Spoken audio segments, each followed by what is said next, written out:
everyone. I have a new one for you, and it's a big departure from what you normally get from me.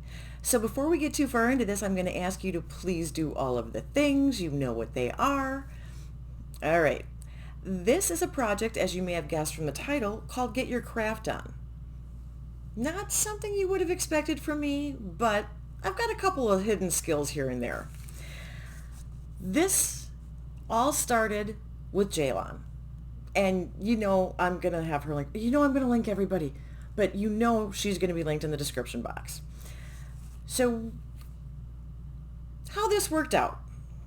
In 2015 and 2016, Ceylan decided to do a project called Cast On Mania.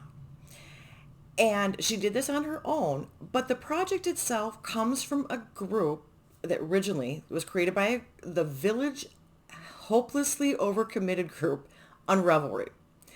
Now, they've been doing this for over 10 years. This is a knitting, crocheting project exclusively with them. Now, when Ceylan did this, she kind of did it on her own, but she decided she wanted to do it again in 2023 and brought forth the idea to a group of her knitting and crocheting friends to see if they wanted in on the crazy, and it expanded. So because of that, she went back to the group and got permission to take their concept and their project and modify it, as well as put it here on YouTube and Instagram, because it might be on Instagram too. So she did get permission from the group for all of us to do this and for us to change their project, just so that we are clear on that. I'm going from notes that she gave me. So hopefully I'm not screwing anything up. If I am, I do apologize, but I literally tried to write down exactly what she said. So now that she's gotten permission to do this, and she's gotten a bunch of us to join in on it, it has expanded. And I am not the only reason it has expanded. I think it had expanded before I got involved in it. But I'm going to tell you what I'll be doing in this project in just a minute. The premise of this project originally was to cast on or start a new project every day for the month of January. So it's the 1st through the 31st, 31 projects. And those are the projects then that you work on to complete throughout the year. But you start them all in that month. And you start by, I believe cast on is a knitting term. That'll make more sense in a second too. So I'm pretty sure that's where that comes from. And it basically is like a row. So you just do a row to start with your plans. So you have your patterns, you have your yarn, your needles, your whatever. And I'm assuming it's the same concept for crocheting. This is the part where I'm not 100% clear. And I'm going to tell you that your best bet is to go to Ceylan's video and watch hers to get the best definition. Now, let's talk about the group of us that are doing this, because that's more important than telling you what I can do. Okay. So we're allowed to get everything together in advance, and the group of us that are doing it, obviously Ceylan, obviously myself, but then we've also got Andrea from Pretty as a Peacock, Danny from Danny's Makeup, and you'll notice these two ladies are also in Project Yarnathon, so you already know they have skills. And then you've got Kim, and she's in Project Yarnathon, but she also shows off her diamond painting, and she does some other things too. I don't know if any of the other ladies are doing multiple things. I know Kim is. She has a couple of different projects, and I know I am. I cannot knit. I do not know how. Just to make that clear. So everybody's going to be linked below with their channels, and this is the group of us. It's an unsubstantiated rumor that there may be others and that it may be on Instagram. I'm not 100% certain, and I cannot verify that information. But just saying, the confirmed group is Ceylan, Andrea, Danny, Kim, and me. Okay, now let me tell you how I managed to screw this completely up for everybody else. I can crochet, kind of. I know how to do the stitches. I was taught by my grandmother. My grandmother knew some things. She had been taught by her mother, but my great-grandmother taught each of her 4 daughters how to do one thing exactly right. My grandmother was taught to sew. And I'm talking like it had to be ruler perfect with each stitch or it was all ripped out and started over. I mean, like down to the pieces that you had cut for the pattern. So my grandmother could sew like nobody's business. Well, she also did know how to crochet. And according to my mother, she 61 years ago, when the first grandchild, my first cousin, was being born, picked up one of those pamphlets and read how to do this, crochet. My grandmother made beautiful Afghans and lots of them and other miscellaneous little projects here and there, but she could do a lot of it by instinct. Well, she's the one who taught me what the different stitches were and how to do them. But because my grandmother did all of this, including patterns in her head, she didn't like follow a pattern. She just came up with it.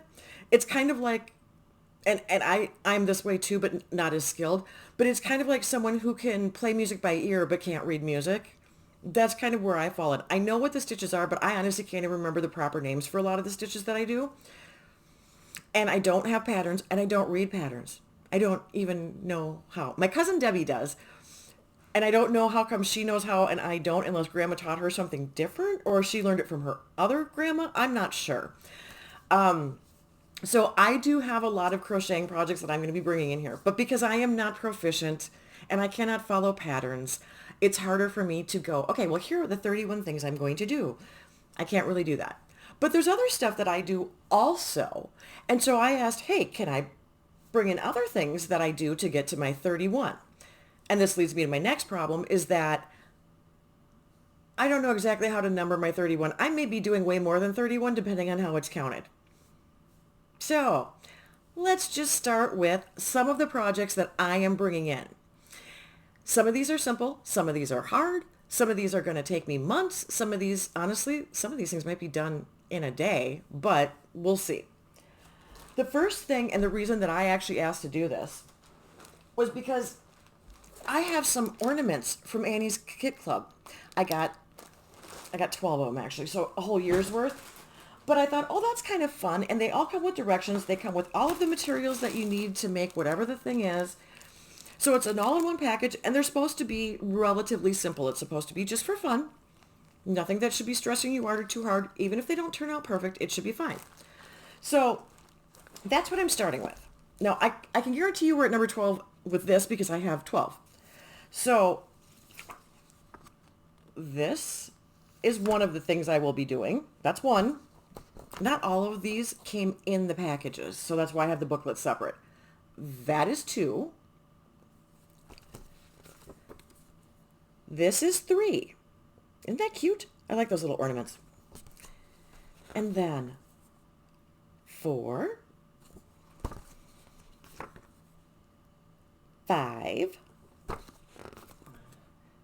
6, 7, 8. This one's number 9. And like I said, the packages have everything. So that's why I can get away with showing you the ones that weren't included in the packages with just the picture. And then we have these. And that should be interesting because that almost looks kind of similar to tatting lace. Now, I know I had a great aunt, one of my grandma's sisters, that could tat, but I can't. This one, North Pole Friends. Those are cute. We're going to try my hand at painting, which should be fun because I don't have a real steady hand and I'm not the best painter. Okay, that is everything. And like this is crewel work. Can you see what that is? This here? Now, I know that used to be called crewel work, and that is something that I had done years and years ago. I used to buy the sheets of this, and I used to make little, like, jewelry boxes and things with it. So some of these things I'm somewhat familiar with. I might be able to actually do them without them turning out horrifically. I make no promises. One of the things in here is cross-stitch. I can't do that. I have a cousin who can, but I can't. Okay, so we've got 12 projects there. Now, one of the other things that I can do is I can make bath salts. I can dye them. I can do different scents. I know how to do all of that, and I can package them up, and I actually made them as a guest gift for my sister-in-law's wedding shower. I made sugar scrubs, bath salts, and foot soak, I believe, for each of the guests that came to her shower. So that's one of my projects. I can do that. And I have the stuff to do it. One of the other things that I can do is I got a package of 12 blank note cards. And this is going to be the weirdest video with me moving all over the place. Sorry, you guys. Oh, I have, well, this one has paper punches also, but this has the rest of the stamps and some of the inks. Okay, I'm out of room. But this one is an entire box of all of the different stamps. And I have to, honestly, we packed these up to bring them down. They're not sorted by, like, if I have seasonal ones or anything like that in there either. So that's going to be a fun thing. There are 12 cards, and I thought about maybe dividing them up and doing so many as, like, birthday, so many as holiday, and then so many as general. But I just figured we're going to just throw that in there as one thing. I will obviously be doing all of the design, the layout, all that. The cards and the envelopes are pre-cut for me. And I do have stencils too, so I can put a message inside the card. So that's another project. And then, because that wasn't enough, there's more. I am going to be making these, only a little bit different. This one was made by someone else, and this is where I got the idea. It is just a little portfolio with the legal pad with the pocket. Now, basically, you're taking a legal pad and you're cutting and you're making the folder. So I'm also going to be designing things for the front. I have stamps. I have other things. I can actually make these decorated. This one's going to be a big one. It's going to just, first of all, it's going to be a lot of work. But so far, we have 9 to do. This one's a little bit rougher shape, so this one is going to end up being something I keep, and it's going to be my first one while I work out the kinks, since I've never made this before. And I've got all the paper that I would need to do it, and if not, I have more craft paper too. So we got that stack. But then there's another variation on this, which is the Post-it note tablet with the pocket cover. I have a slight variation. I have 2, but they don't have the cardboard backing. They just have the paper backing. So I'm going to have to modify this design to give it a more firm back and find a way then to attach to this, as well as making the pocket and doing the design on the front and the whole thing. So that right there is however many you want to count it as. I don't know. Like I said, I figured it out where I had it, but then I went way overboard when I started looking at the yarn stuff, which I will get to. Because there's more.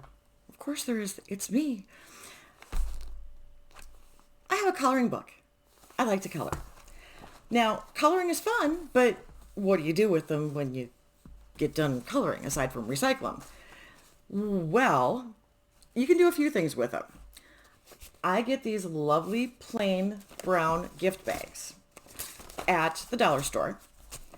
And I then take some of the coloring stuff and I will cut out designs, or I will, like with this, I could take this page and cut it in half, color it first, and then cut it in half and do half on each side of the bag. Okay, you with me so far? And these are examples because I do not have this picked out yet. That's going to be part of what my job is. Now, there are also options for doing, all right, something like this and doing that as a main focal point and then taking some of the other things and putting them on the back. So it's a design layout thing in addition to coloring and all of that fun stuff. I also got these in a smaller version. And now what you do with that is you maybe take something like this and you cut out individual flowers and design the bag. All right. All total, with all of the work that is all going to be, I have 7 bags. If I were doing knitting projects, say I was knitting, I don't know, a hat, 7 hats would be 7 projects. So I figured with these, just because of how intensive the work is and how many steps it is, this I'm counting as my actual 7, if that helps. Okay. I don't even know what number we're technically on because I'm not going in order. But just so you know why I was having problems with numbering, because some things like that are 7. Yes, between all of this, I have like, what do I have, 10? No, 11 with these things. And I thought, well, okay, maybe individuals count because it's not, because there's more work involved in it and it's going to be multiple steps, but I don't know. Besides, and then I have one, just because it's extra and I figure it's kind of silly to not do it. I'm going to make one of these. This one my mom made, but we've got the heart plain, and she said, hey, do you want to make a Santa? And I said, okay. So I'm going to paint a Santa. I haven't done wood painting in quite a while, so we'll see how that turns out. And that's going to be one of those things that's just going to take me one day to do. So I kind of threw it in as a bonus just because I thought, well, why not? There's painting in some of these other Kit Club ones. Why not throw that in there too? Now let's talk about my crocheting. Okay, let's talk about what I can crochet. Probably a better thing. We've already talked about me not knowing what the heck I'm doing. One of the things at which I am incredibly proficient is pot holders. I'm really, really good at making pot holders. And I make a lot of pot holders because it doesn't require a heck of a lot of thought. These are actually the pot holders out of my cabinet. These are my pot holders in my kitchen. And one of the things that I started doing once I figured out how to make the pot holders, my grandmother made me a set in 1993, I think. And I learned how to do it from the set she made me. She never actually showed me how to do this, but I don't know. I just took hers and learned how to make them. One of the other things I do, though, is that I actually make a variation thereof and on a larger size as a trivet.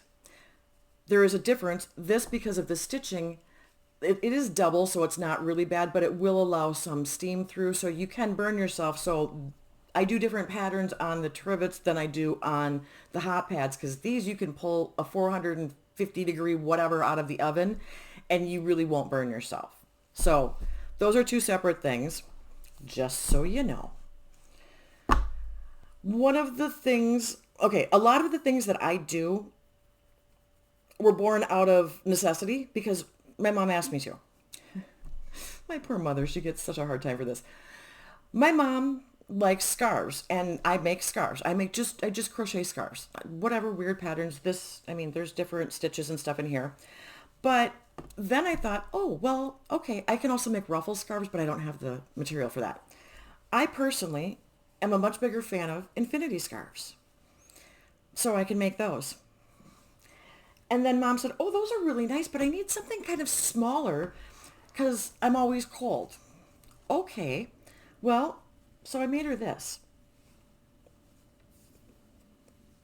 And, okay, Kim mentioned that this might possibly be considered a dickie, and she's right. It probably is.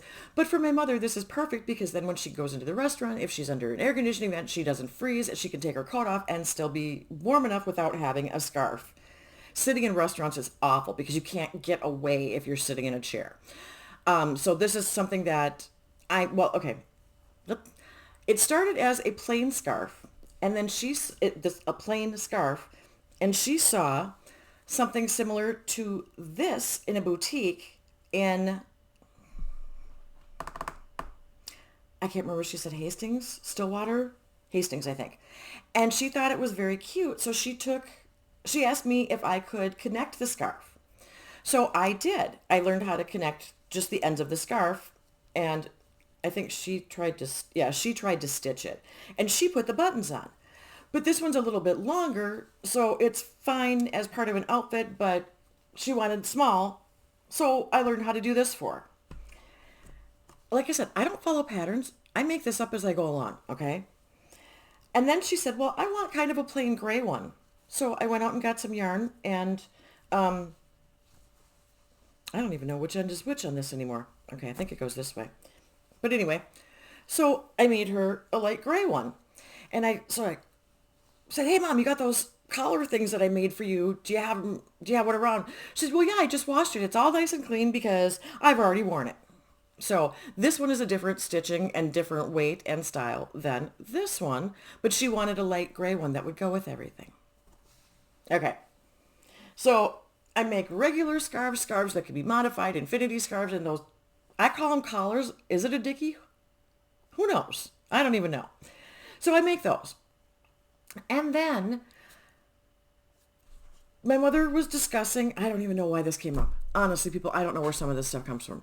But she was talking about soap. And I don't know if she had seen one somewhere or what, but she asked me if I could crochet her a soap bag. And I thought, okay, I don't know what a soap bag is, but okay. And I believe this is the first attempt, which looks like a baby purse. What you do with these, and now, trust me, this is not a good one. You will see when I actually get a couple finished what they're supposed to look like. This one has also been washed and had soap in it and hanging up wet and stretching out. But basically, it's a little thing that you take and you can put in a bar of soap and use it as like a kind of, not a loofah. I mean, it's kind of a loofah. It's kind of a scrubby. I don't know.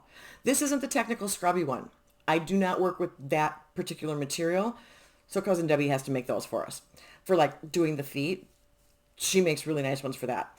But this also works really well when you have all those little pieces of soap that fall down, but they're not enough to hold on to actually wash yourself or whatever. You take all those little leftover chunks, or when the soap bar gets really small, and you stick them in the bag, and then you can just use the bag to like lather up and get your soap on yourself. So like I said, this is a pathetic one, and it looks like a child's purse. But you just basically stick everything in there, and then you just hang it on your shower knob or a hook or whatever. So I make soap bags. Okay, I think I'm going to double check the list.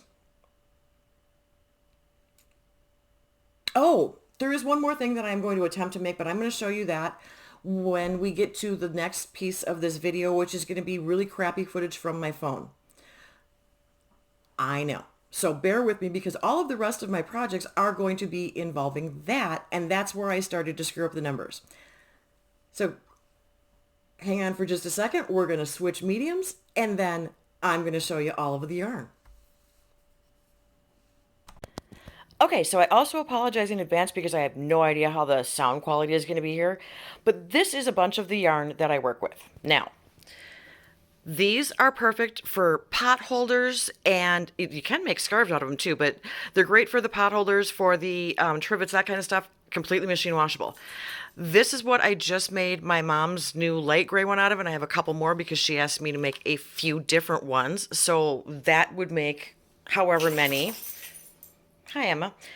These are lovely for scarves, but they're not really super practical for much else. This one has multiple uses, but I'm not sure what I would want to do with that. So I'm going to have to figure out what I want to do with that one. I'm not sure if it's going to be a soap bag, a pot holder. I'm not entirely certain. This I have two of, and I want to do a scarf and a hat for myself, okay? Just because I liked the black and white. Now this is fur. Whoops, this is on the floor now because I'm klutzy. This is cozy fur, and I'm going to take it and crochet myself, or my mother, whoever steals it, a scarf. This one is really fun, and this is going to be, it's probably going to be some kind of scarf, a collar, a regular, I don't know yet. That's the thing is, now everybody else has got specific patterns and they reserve the right to change their yarn. With me, I have yarn and don't necessarily know the pattern per se. Now down here, these are the cake ones. And see, that's the thing is because I don't know what I'm doing. I don't know what yarn is what. I just know what I like and what's washable. So with this, that's the yarn. And this one is different. This one, okay, there we go. That's one strand of it.